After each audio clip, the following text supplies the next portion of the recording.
Welcome to another Walter Football video. I'm Charlie Campbell, Senior Draft Analyst. Before we get rolling here, I suggest you click into the settings here, speed it up to 1.25 or 1.5. Let's get into this week's mock. We've had free agency moves, a lot of changes in this mock because of signings around the league, other things impacting it. So a lot of new picks here this week. Also, click the link below, the description box below, if you want to read the mock and follow along as I'm going through it here. Can do that as well. First overall pick, I have the Jags taking Trevor Lawrence, no-brainer, done deal. Jags get their guy. Second overall pick, I have the Jets taking Zach Wilson. Now, for a long time, I've thought that they were in the driver's seat to trade for Deshaun Watson, but now with these allegations against Watson, I think that trade market is hanging by a thread. I think NFL teams are going to be very concerned about giving up the massive amount of picks and package it would take to get Watson, given this uncertainty with these. He could face a big suspension from the league because of these lawsuits coming his direction. You don't know what else could happen in a potential trial or authorities getting involved. NFL teams are going to be very hesitant, I think, to do that deal unless there's some clarity and this thing gets sewn up before the draft and they can be rest assured that it's behind them. But a big suspension, I think, could definitely be in the cards with the league's personal conduct policy.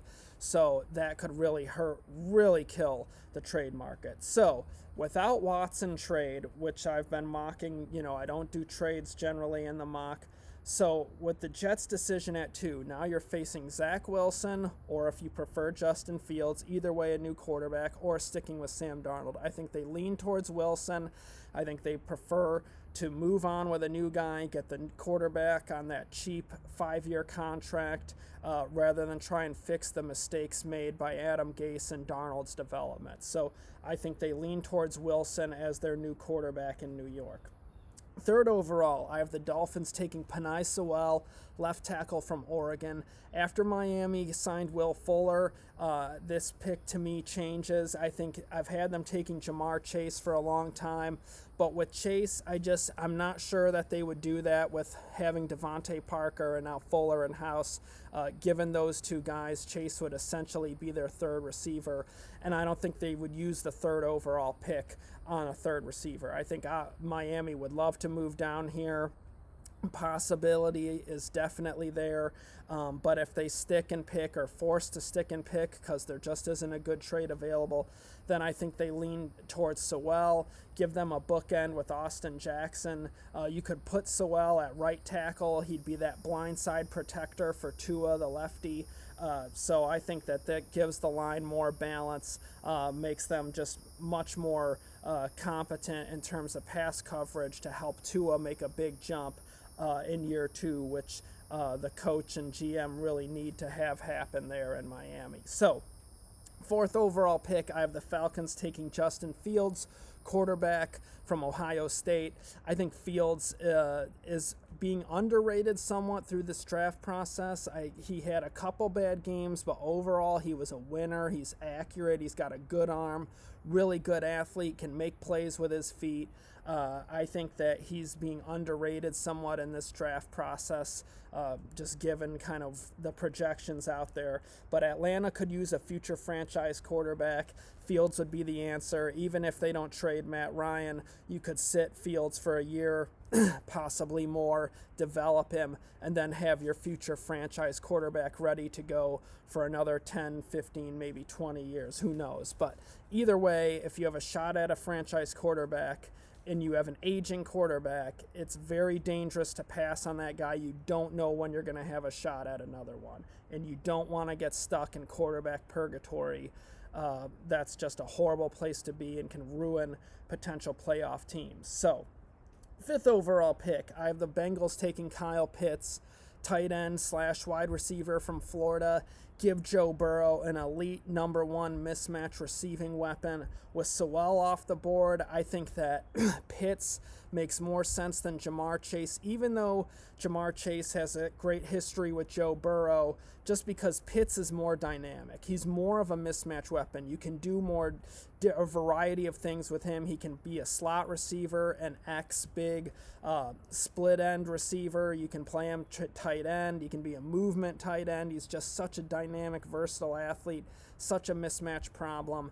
I think that in terms of players between him and Chase, Pitts is the better player, and he's also got great intangibles, great teammate, great worker, whereas Chase, it's a little when it comes to that, from what I've heard from scouts. So with all that being the case, I think you lean towards Pitts if that's the decision that's there when Sewell's off the board. 6th overall, I have the Eagles taking Caleb Farley, cornerback from Virginia Tech. Philadelphia, without Pitts available here, I think the decision is wide receiver or corner. They need a number one corner badly for that defense. They need cornerback help. They took a receiver in the first round last year. They took some other nice value receivers later in the mid rounds of that draft. So I could see the Eagles saying, why use a top 10 pick on another wide receiver when we need a number one corner and we have the top defensive player available to us? We'll see if Farley remains that way. I'm going to be digging into that with teams as far as just the most recent back surgery and how that could impact things. But at any rate, I think the Eagles got to improve their defense, got to improve their pass coverage. Taking Farley at 6, to me, if he's healthy and you have confidence he can stay healthy, he's got the size and speed of a top 10 corner and that athletic ability. 7th overall, I have the Lions taking Jamar Chase, wide receiver from LSU. Obviously, Detroit lost Kenny Golladay in free agency, made some veteran signings, short-term guys, nice value signings, but they need a long-term receiver there for sure. So I could see them looking at Chase at 7, give a weapon there for Jared Goff. 8th overall, I have the Panthers taking Patrick Surtain, the second cornerback from Alabama. Obviously, Carolina didn't replace James Bradbury after losing him in free agency a year ago. Dante Jackson has some size issues, is a bit of a gambler, not really consistent enough to be that true number one. You'd feel better about him being your number 2 or number 3 corner. And then I think Troy Pride rounds it out. Nice rookie year last year for Carolina, but they could use that number 1 big outside corner, especially in that division when you go against Mike Evans, Michael Thomas, Julio Jones. You could use that big corner on the outside, a guy that can get physical and defend that kind of wide receiver. So if the Panthers miss out on the top 3 quarterbacks, I think Surtain, J.C. Horn, Caleb Farley, that's the direction Carolina goes. 9th overall, I have the Broncos taking J.C. Horn. I think this would really fix that secondary for Denver. They added Kyle Fuller, added Ronald Darby. Now you take one more corner. We have a trio. Darby can move inside to the slot.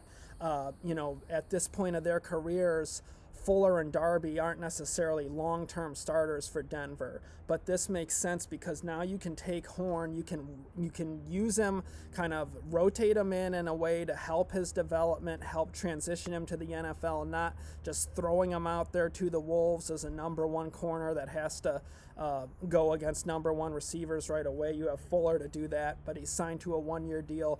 You can bring along Horn at his own pace, and then in the future you have that long-term number 1. So it helps in this year to win now for Denver and in the long term. So even though they signed corners, I still could see them going that direction considering the long-term composition of the roster. All right, 10th overall, I have the Cowboys taking Elijah Vera-Tucker, offensive tackle / guard from USC. Here the Cowboys have missed out on the top cornerbacks, and I think with the age of Tyron Smith, some of the other losses they've had in free agency and whatnot, I think adding offensive line would be a nice plan B for them. I think Vera-Tucker's somewhat underrated in the national media scene. He's a really good football player, 2-position starter, could play left tackle, guard, potentially right tackle, really tough, well-rounded player, has good size, speed, athleticism. So they could start him out at guard, and eventually you have your long-term left tackle to replace Tyron Smith and protect Dak Prescott. All right, 11th overall, I have the Giants taking Jalen Waddle, wide receiver from Alabama. They got the big guy in Kenny Golladay. Now they grab that speed home run hitter and Jalen Waddle to go on the other side of the field, make it tough on defenses with Evan Ingram coming out of tight end. You got a speed receiver, a receiving weapon tight end, a big wideout in Golladay, and a backfield threat in Barkley. Now things are really looking much better for Daniel Jones. So getting that home run hitter in Waddle, that guy who can stretch defenses, tilt the field, I think would make a lot of sense for New York, even after signing Golladay.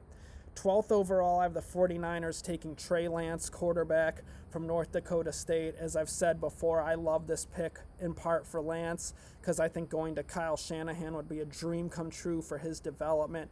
But he's raw. His field vision has got to improve. He doesn't see the field well at all right now. Not a surprise coming from one-year starter at North Dakota State. But you could sit him behind Jimmy G for a year. If Jimmy G can't stay healthy, you got a talented guy ready to go in. But if he does stay healthy, you can develop Lance at his own pace, and then eventually you got your long-term starter. 13th overall, the Chargers taking Rashawn Slater, offensive lineman from Northwestern. The Chargers have added some veterans in free agency, but they could still use more talent on that offensive line, improve the protection for Justin Herbert and their ability to run the ball. Slater could play guard or center, I think, very well. At tackle, I think you could get away with him there, but at 6'3" and having short arms, that might be problematic. So I think he'd be better off at guard or center in the NFL. He'd be more dominant, more impactful at playing on the inside. 14th overall, I have the Vikings taking Kwity Paye, edge rusher from Michigan. I think Minnesota could use some youth for that defensive line. Paye could be that long-term number one edge rusher to really get after the quarterback there in Minnesota. 15th overall, I have the Patriots taking Devontae Smith, wide receiver from Alabama.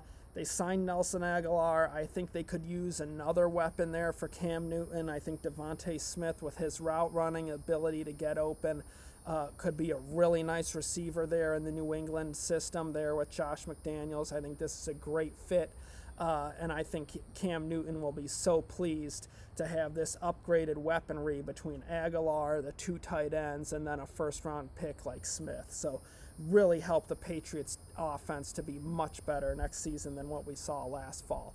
16th overall, I have the Cardinals taking Tyson Campbell, cornerback from Georgia. Big, fast, athletic corner, a little raw, needing development. So this fits right in with the Steam-Keim first-round picks, whether it's Robert Nkemdiche, Hassan Reddick. Both of those guys were pretty much busts for Arizona. But DJ Humphries has worked out. He's turned into a starter that they re-signed. Obviously, I think Isaiah Simmons is going to be a nice player. But with the Arizona track record, they go for these kind of size-speed athletes. Tyson Campbell definitely has that skill set. And I think he could develop into a nice corner, and the Cardinals need a long-term number one corner. 17th overall, I have the Raiders taking Alex Leatherwood, left tackle from Alabama. Now, with the Raiders, I think they slide him to right tackle. They have Colton Miller. They got cheaper on the inside of that offensive line. They had to do it, I guess, from contract and cap considerations. But Leatherwood also has guard ability. So if they add another veteran left tackle and John Gruden doesn't feel like Leatherwood's ready to block on the edge, you could start him out on the inside at guard and then in a year or so move him to tackle. Leatherwood started at Alabama that's the very same way. Played on the inside early on, moved to tackle, really made strides as a senior. Big, athletic, can play the typewriter with his feet. Just needed to get more physical and forceful in the ground game, and that started to come along as a senior. But I could see the Raiders targeting offensive line help here since there really isn't good value for an interior defensive line pass rusher. 18th overall, I have the Dolphins taking Gregory Rousseau, edge rusher from Miami. I think Miami could use one more pass rusher to go across from Emmanuel Ogbah. I think Rousseau's length, versatility will be a nice fit for Brian Flores. 19th overall, I have the Redskins taking Christian Darrisaw, left tackle from Virginia Tech. Washington could use that long-term left tackle to replace Trent Williams. I thought they had a really nice run in free agency, made some really good signings at corner and wide receiver, even Fitzpatrick. So we'll see if what they add more in terms of quarterback talent, but they do need a long-term left tackle. I think Darrisaw's a nice fit there for Scott Turner's offense, gives them an athletic pass protector left tackle. 20th overall, I have the Bears taking Micah Parsons, linebacker from Penn State. Different pick here, but Danny Trevathan's aging. He's not quite the player he used to be. They could also use more pass rush. Parsons is a dangerous blitzer. It's probably the thing he does best. He's not a super elite run defender, not a tackling machine. He's a clean air guy, just in terms of not great taking on, but he can drop in coverage and he can blitz and rush the passer. So with his size and strength, you could rotate him in the sub package as an edge rusher, help keep Robert Quinn and Khalil Mack healthy and they're available in the fourth quarter and fresh when you need them. And you can play Parsons on the inside, spell Danny Trevathan and Raquan Smith, keep those guys healthy. Just helps the Bears front seven become more elite and more versatile and able to keep those guys going for the full season and 4 quarters. All right, 21st overall, I have the Colts taking Jackson Carman, left tackle from Clemson. He's 6'5", 340, smooth mover, excellent feet, quickness, athleticism, a little rough around the edges, needs some development, but the Colts have done an amazing job of developing offensive line talent. Here's their long-term left tackle to replace Anthony Costanzo. 22nd overall, I have the Titans taking Jalen Phillips, defensive end from Miami. Give them another edge rusher to pair with Bud Dupree. Phillips has a ton of upside. He's tough. He's physical. I think the way he really progressed for Miami from game to game last season was really impressive in terms of the pass rush just got better each week. He's got a ton of upside. If he came back to Miami and had a big year next year, I think he'd have been a top 10 pick in 2022. So I think this could be a really nice value for the Titans, similar to that Justin Simmons pick from a couple years ago. 23rd overall, I have the Jets taking Aaron Robinson, the cornerback from UCF.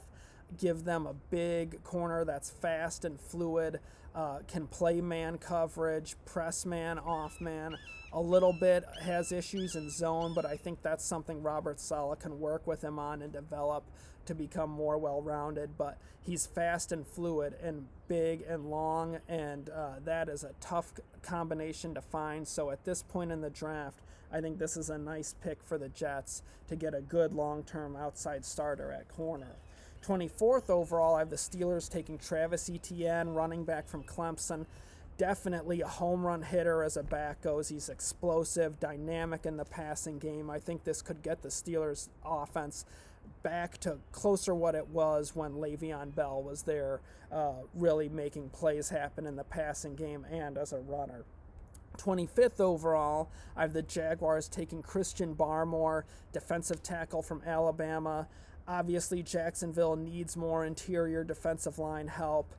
Urban Meyer has always prioritized the defensive line at Ohio State and Florida, have had a lot of good NFL talent come through. That is huge with him. And I think that Barmore, with his interior rush ability, that is just a hard trait to find. But with you have him next to Josh Allen and Chason on the other side, that makes their sub package a lot more deadly. And I think they can work with him, develop him into being a more well-rounded, tougher run defender. 26th overall, I have the Browns taking Jeremiah Owusu-Koramoah, linebacker from Notre Dame. I think this really helps Cleveland in terms of their divisional matchups. When you have a quarterback like Lamar Jackson that you're facing twice a year, Joe Burrow has mobility as well. Owusu Kamara can be that spy. He was a really good blitzer in 2019, showed a lot of good coverage ability in 2020. So in terms of their divisional games, I think this really helps Cleveland. So if you take him there, it just kind of strengthens the middle of that defense. They've added on the defensive line. They've built up the secondary with their signings of the Rams guys. Now let's build up the middle, balance it out, make it more versatile. 27th overall, I have the Ravens taking Zaven Collins, linebacker from Tulsa.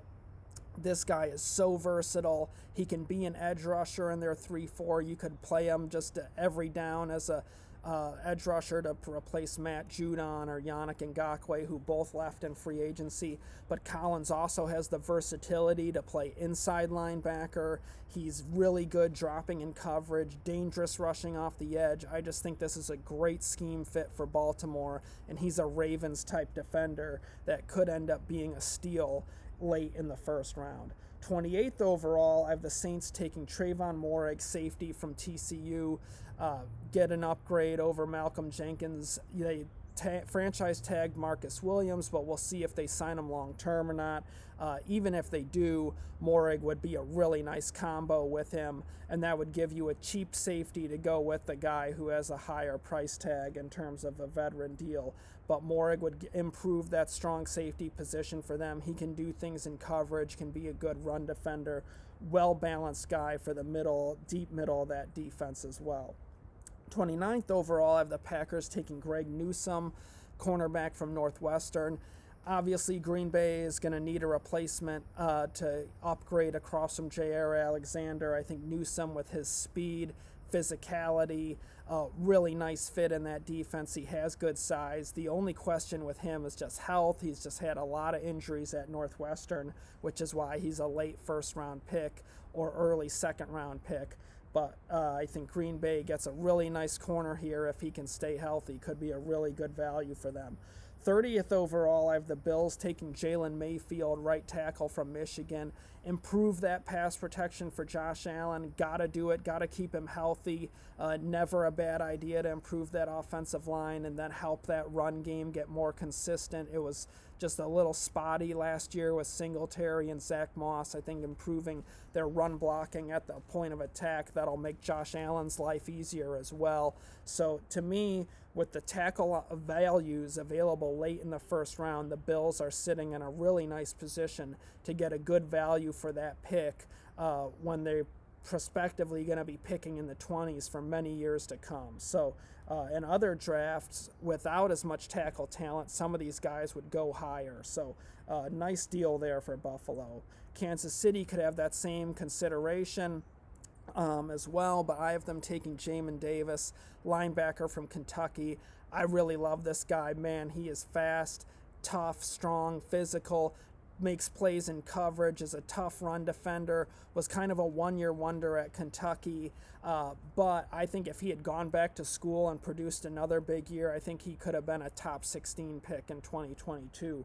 But anyways, the Chiefs need linebacker help. Jamin Davis, nice value for them at 31. 32nd overall, I have the Bucs taking Jason Owa, edge rusher from Penn State. I think with the age of Jason Pierre-Paul, they made a big commitment in the contract to Shaq Barrett.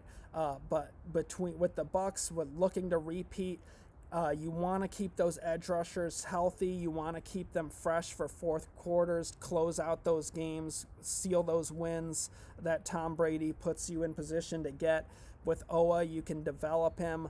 He's got a ton of upside, great skill set. Rotate him with those vets, and then in a few years when it's time that Jason Pierre-Paul hangs them up or they're ready to move on, you got your replacement in-house. So he helps in the short term to repeat next year, and he helps them in the long term in terms of a future starter that's going to be a centerpiece of that defense for years to come.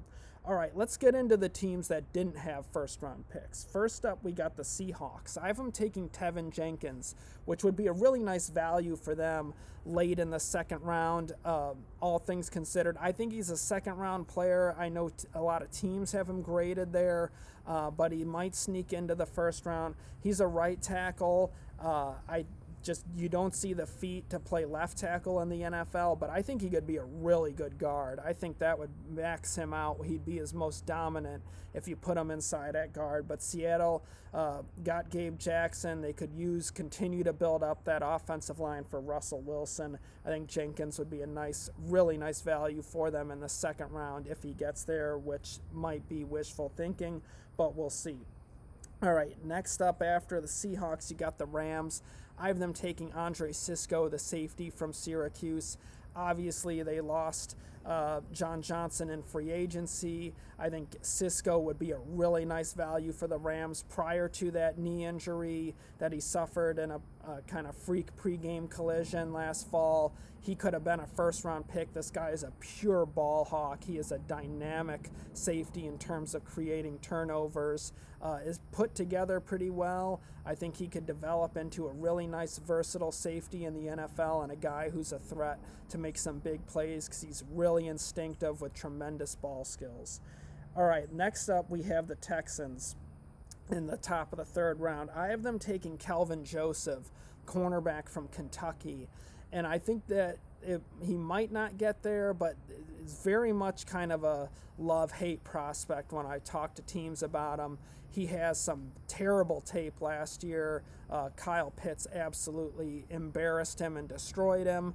Other tape is really good, but he got benched for part of the season. Really good skill set, but just undisciplined, needs development. So he's one of these guys that it only takes one team to fall in love, but there could be plenty of teams that are just kind of soured on him because of the inconsistent season tape. So definitely I think he could be in that range to go high in the first round or fall as low as early in the third round. Just very much random prospect, but he does have a really good skill set. So as far as skill set goes, for the Texans picking in the third round, this is a nice value for them because he has size, speed, athleticism of a first-round cornerback. So that's this week's mock draft. I hope you guys enjoyed it. Check the description box. I got tons of position reviews and ranking updates and scouting reports going up every day. Other draft info on the Hot Press. I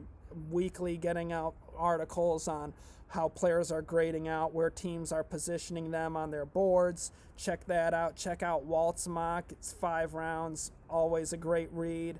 But I really appreciate you guys watching. Thank you so much. Please like the video, share it with your friends, help us build this channel.